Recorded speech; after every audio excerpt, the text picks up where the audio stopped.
देखो बेटा सबसे पहले जल्दी देखो फटाफट, यहाँ पे है एड मेकिंग। क्या एड मेकिंग या एडवर्टीजमेंट बोलते हैं इसको। क्या बोलते हैं? एडवर्टीजमेंट बोलते हैं। ये बेटा तुम्हारे 12th में आता है, 11th में आता है और तुम्हें पता भी नहीं। ऐड का मतलब क्या होता है? किसी चीज़ के लिए ऐड देना, प्रचार देना। अब क्या चीज़ें हो सकती है जिनके लिए तुम ऐड दे सकते हो? या तो तुम कुछ बेचना चाहते हो, सेल, या तो तुम खरीदना चाहते हो, परचेज, ठीक, या कोई खो गया है, लॉस्ट, या किसी कोई मिल गया है, फाउंड, ठीक। अब एक और कंडीशन होती है, कोई तुम्हें नौकरी के लिए चाहिए तो लिखते हैं हायरिंग। क्या लिखते हैं? हायरिंग, ठीक। या तुम जॉब ढूंढने के लिए भी एक ऐड डालते हो, ठीक है, लुकिंग फॉर जॉब। बेटा यही कंडीशन है जिनके अंदर, मेनली यही कंडीशन है, कंडीशन और भी हो सकती है पर मेनली यही कंडीशन है जिनसे तुम्हारे 12th के CBSE में, 11th के CBSE में पेपर आता है। मार्कर दे देना। दूसरा ये वाला अच्छा नहीं चल रहा है, इसकी ये लल्ला खराब करके चला गया। कोई नई बात तो है नहीं, ठीक से पकड़ना है। चला, ठीक है। अच्छा बेटा, जब भी एडवर्टीजमेंट को लिखते हैं बॉक्स के अंदर लिखते हैं। क्या बॉक्स के अंदर लिखते हैं? ऐड को बेटा 50 शब्दों के अंदर ही लिखते हैं, मतलब शॉर्ट होना चाहिए। क्या होना चाहिए? ये मत सोचना इसको लंबा चौड़ा लिखने से टीचर नंबर देगा, नहीं, इसको तो कम ही लिखना होता है। क्योंकि ऐड क्या है, अगर ऐड लंबा चौड़ा ज़्यादा बड़ा होगा तो लोग पढ़ेंगे नहीं, इंटरेस्ट ही नहीं लेंगे, ठीक है। ऐड में बेटा सबसे ऊपर हेडिंग होनी चाहिए, किसके लिए? मान लो तुम कुछ बेचना चाहते हो तो तुम ऊपर क्या लिखोगे? सेल या फॉर सेल, ये तुम्हारा टॉपिक हो जाएगा, ठीक। उसके बाद तुम क्या बेचना चाहते हो, क्या नहीं बेचना, तो सीधा उसके बारे में लिखना चालू करो। यहाँ पे क्या, यहाँ पर कोई डेट नहीं होती, ठीक, इसमें कोई डेट वेट फॉर्मेलिटी एड्रेस पेड्रेस सारी चीज़ें होती हैं नीचे। लेकिन शुरुआत हम क्या करते हैं? सीधा मुद्दे पे आते हैं। क्या? सीधा मुद्दे पे आते हैं, उसके बारे में, मुद्दे के बारे में इंपॉर्टेंट बातें लिख देते हैं। जैसे मान लो तुम एक फ़ोन बेचना चाहते हो। क्या है? फ़ोन बेचना चाहते हो, फॉर सेल, ठीक है। क्या है? An iPhone. मान लो तुम एक आईफोन बेचना चाहते हो। आईफोन क्या है? आईफोन 10 है। उसकी मेन खासियत लिख दो, जैसे ब्लू कलर हो, ठीक है, जल्दी लिख दो। उसकी GB कितनी है? लिख दो 28 GB है, 2 GB रैम है, ठीक है। ब्रांड न्यू कंडीशन है। क्या लिखोगे? ब्रांड न्यू कंडीशन है ना। और क्या लिखोगे? No scratch glass. वो क्या बताया था? ग्लास। अरे छोड़ना, तो ये लिख नो स्क्रैच। और क्या लिख सकते हो इसके बारे में? है इसके बारे में ये भी तो लिख सकते हो, खरीदा कब है, कितना पुराना, तो लिख दो 1 ईयर ओल्ड, या जो भी जितना है ओल्ड। अब ये क्लैरिटी ये सब थोड़ी ना लिखते हैं इसके अंदर। अब तुमने खुद बोल दिया ब्रांड न्यू कंडीशन है, तो उसका क्या मतलब है? सब कुछ ठीक है। ब्रांड न्यू कंडीशन का क्या मतलब है? सब कुछ। मैंने क्या बोला, इसको ज़्यादा लंबा नहीं लिखते, इसके अंदर मेन बातें लिखते हैं। अगर जैसे मैं यहाँ लिख रहा हूँ लड़की है ब्याह के लिए, अब मैंने बोला लड़की सुंदर है, बात ही खत्म हो गई। अब वो ये थोड़ी ना पूछेगा लड़की की नाक कैसी है, कान कैसे, मैंने बोल दिया ना सुंदर है, तो अपने दिमाग में खुद बना लेगा, ठीक। अब मैं बोलता हूँ कोई चीज़ महंगी है, तो तुम अपने दिमाग में बना लेते हो ना, महंगी का मतलब है मेरी औकात से बाहर है, इसका मतलब ये। महंगा क्या होता है? महंगा बेटा जो औकात से बाहर होता है वो महंगा होता है, जो औकात के अंदर होता है वो अफोर्डेबल होता है। समझ रहे हो ना? तो तुम्हें ज़्यादा एक्सप्लेनेशन देने की जरूरत नहीं है। अगर रोड पे गाड़ी चल रही है तो बोलेगा भैया ये कितने की है, मैं बोलूँगा बहुत महंगी है, तो इसका मैं कहना क्या चाह रहा हूँ कि तेरी औकात से बाहर, ठीक। और तू गाड़ी जा रही है और बोलूँगा क्या रुपये की है, मैं बोलूँगा नॉर्मल रेट की, सस्ती है, इसका मतलब तू खरीद सकता है, बात खत्म, ठीक है ना। अब एक छोटे बच्चे के लिए तो साइकिल भी महंगी है ना। बस सीधी सीधी बातें लिख दी कि भैया ये सब मेरे फ़ोन के अंदर अवेलेबल है, इस तरह की कंडीशन है, इतना ओल्ड है, ठीक। अब लेने वाला क्या चाहिए, ठीक। अब यहाँ पे क्या लिखो? ओनली सीरियस,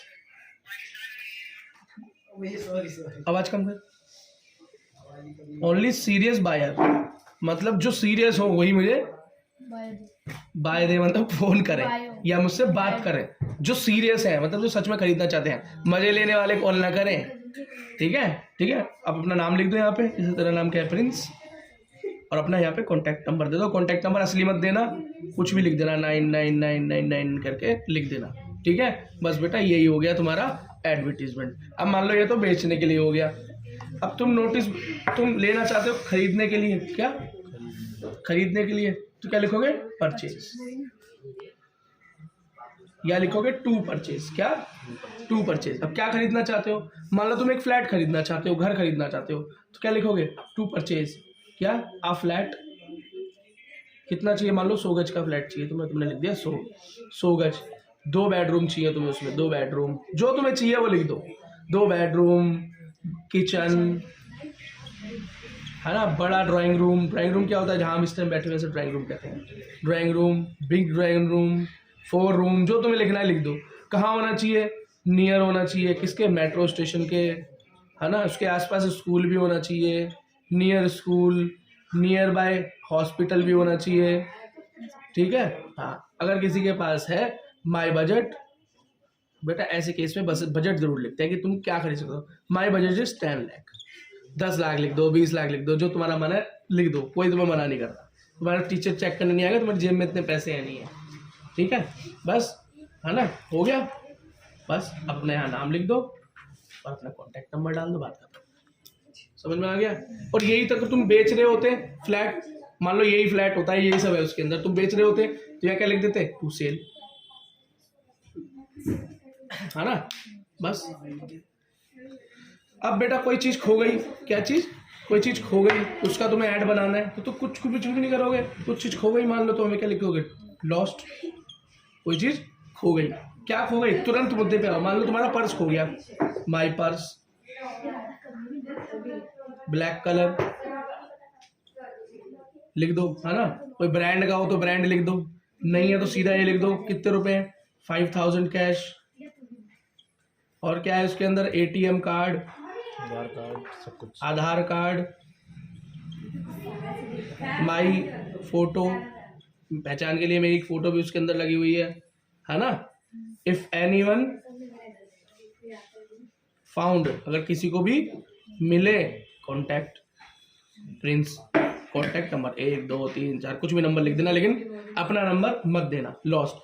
अगर यही चीज तुम्हें मिली होती किसी का पर्स, तो क्या लिखते हैं, फाउंड, कि भैया ऐसा ऐसा एक पर्स मिला है, उसमें ये सब मामला मिला है, ठीक है, जिसका भी है मुझे कांटेक्ट करें। कितना आसान हो गया, यही है बेटा। अब इसके अंदर मान लो तुम एक नौकरी के लिए डाल रहे हो, तुम्हारे पास एक नौकरी है, उसके लिए डाल रहे हो, क्या उसके लिए डाल रहे हो, तो तुम क्या लिखोगे, तुम नौकरी,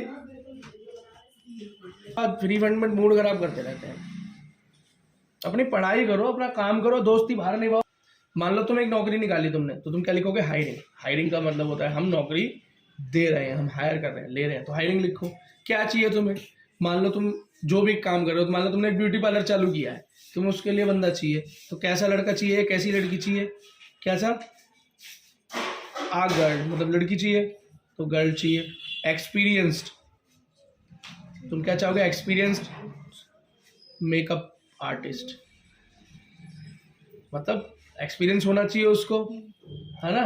कितना एक्सपीरियंस, मिनिमम 1 ईयर का एक्सपीरियंस उसको होना चाहिए, या जो तुम लिखना चाहो 1 ईयर का कम से कम उसको एक्सपीरियंस होना चाहिए इन ब्यूटी पार्लर।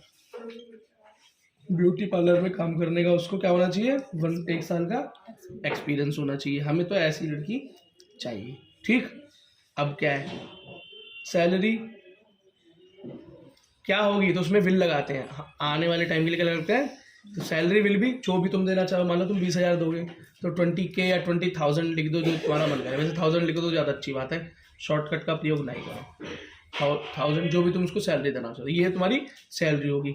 इंटरेस्टेड, जिसको भी इस ऐड में इंटरेस्ट है, जो भी इसके पास क्वालिफिकेशन है या जो काम कर सकता है, इंटरेस्टेड गर्ल, कॉन्टैक्ट, अपना नाम, फोन नंबर, बस खत्म। इतना ही होता है बस ऐड, क्या इतना ही होता है बस ऐड।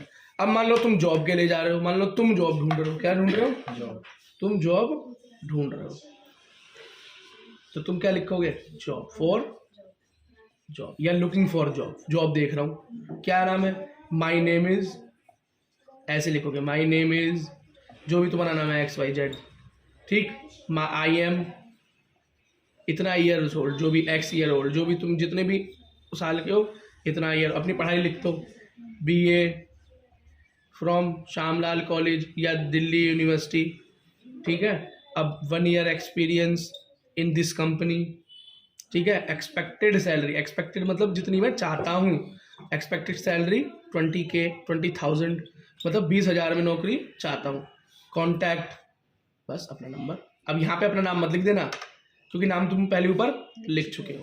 बस बेटा इसी के साथ तुम्हारा एडवर्टीजमेंट ख़त्म होता है।